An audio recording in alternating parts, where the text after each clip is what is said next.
And now I continue onwards from the Unicorn Grove. Hopefully to... Oh. This is another trick you can use to manage your inventory. If you press the number key, so your hotbar, you can bring an item from your inventory to that hotbar slot. So if I press 2 here, it brings the pickaxe back.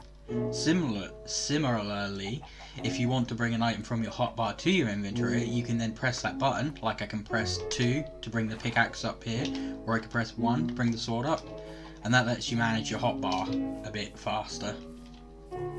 There are all sorts of little tips and tricks like that you can pick up as you play, which make it just a lot faster to do everything, anything.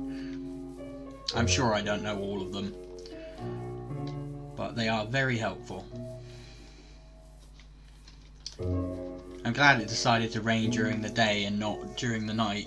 Whenever it rains during the night, you end up with the monsters not despawning. They won't burn because of the lack of sunlight, the overcast skies. But since it started raining in the day, there are no monsters to...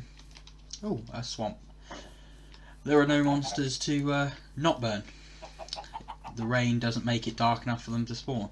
Is this a baby horse? Oh, yeah, they're sheltering down here. Getting out of the rain. I wonder if the AI is actually programmed to do that, or if that's just coincidence. Oh, we are moving into the swamp now, it seems like. I can't avoid it. We're going swamp no matter what. At night time you can find slimes in a swamp. It's one of the few places you can find them reliably.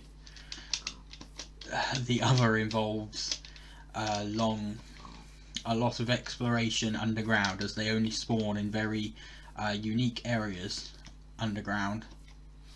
It's determined by the world seed and the chunk, which is what Minecraft spawns in. Certain areas are of, I think it's 16 by 16, and then from the bottom of the world to the top of the world are considered chunks, and then some of these chunks are slime chunks where slimes can spawn. If it sounds complicated, it's because it is. I'll do my expert navigating here. Is this just a texture, or was that a different item? No, it was a texture. That lily pad doesn't, although it did reappear as the same.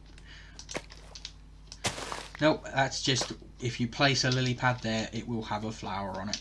I get you. Following the dandelions as always. How far? I can't tell how far we are from night time because of the rain. It's stopping me from seeing the sun and the moon, it seems. That's alright, we're moving out of the swamp and into a desert now. A desert with a river. That's not much of a desert, really. I mean, you could practically live here. I take that back. It's terrible. A bunny! A baby bunny as well.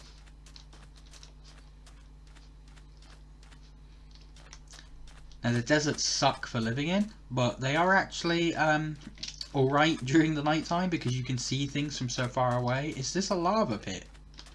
It is a lava pit in the middle of the desert. Yes, because they are mostly flat, you can see from miles away where the monsters are. So I think I'll be quite happy to adventure through the desert during this night, although the desert might be ending sometime soon. I was supposed to be looking for iron, wasn't I? I've already forgotten. Oh, is this a desert temple or a desert village? I believe it's a desert temple. I'm very happy to have found this. I could get something useful. Maybe I could even find a saddle, if I'm lucky. No, I can hear the bunny rabbits walking around. That's that sound. Now, I said I would stop every other night or every third night. I don't know whether I'll be stopping tonight, but I will be exploring this desert temple since it's already since I'm already here.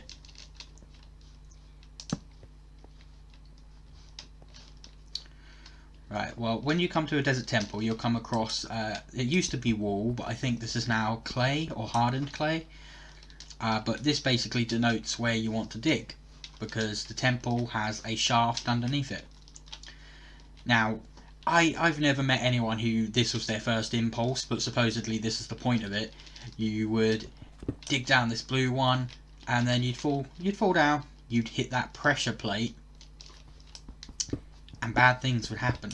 So what you actually want to do is start on the side and dig down like this. Just come down, and there we go.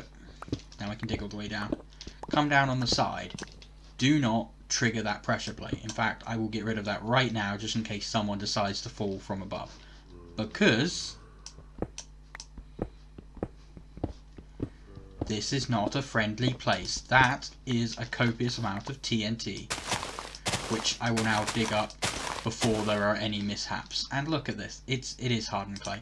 But look at this. I'm already at the point I don't really have room for everything. I can't eat that mushroom stew. Luckily I'm next to chests, so I will be...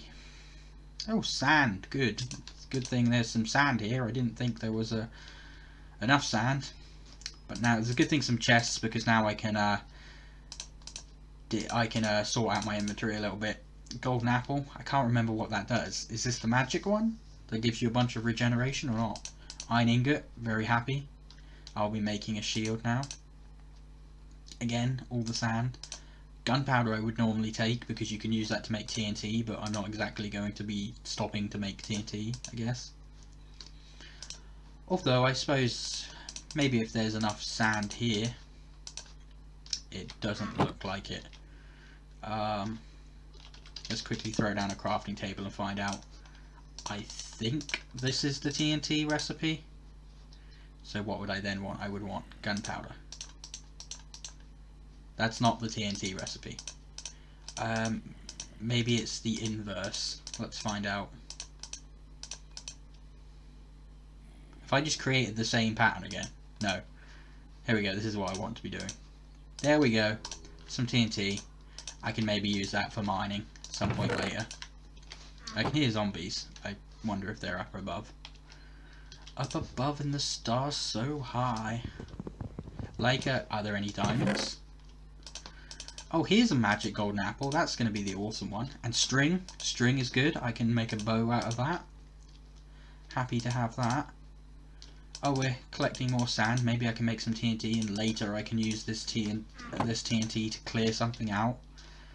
I don't really know why I'm carrying the TNT, if I'm honest. But more gunpowder, more TNT. And at least I'm doing something with this rubbish I'm collecting. I feel a little better for it. I don't need all these potatoes. All the beetroot seeds, all the raw chicken, the feathers I will keep. I'm having to be a lot more selective. Now, oh, I was going to try growing a mushroom with the bone meal, wasn't I? But I needed to find somewhere I could place the mushroom. Well, the bone is just effectively compressed bone meal, because I can craft it whenever I need it. I definitely don't need the rotten flesh. I'll keep the mushroom stew for now, and the bread. Lucky dandelion will be here long after we die. Oh wow, there's a huge amount of rotten flesh. And a saddle. Oh, I'm very happy about this. Okay, I don't know whether... Oh, another golden apple. I don't know whether to really bring the 2 saddles, but I've got the space for now, so I will. Gunpowder, don't know what to do with it. That's a lot of rotten flesh. I'm not hard up for food. Iron horse armor. That is very helpful. This playthrough could turn out fantastically now. I'll bring the bones since I'm already carrying some. And another saddle. I don't think I need to bring a 3rd saddle, if I'm honest. But at the same time, I have the space, and they are somewhat rare. You can't craft them, as far as I know. So yes, I will bring those saddles. This has been a fantastic haul.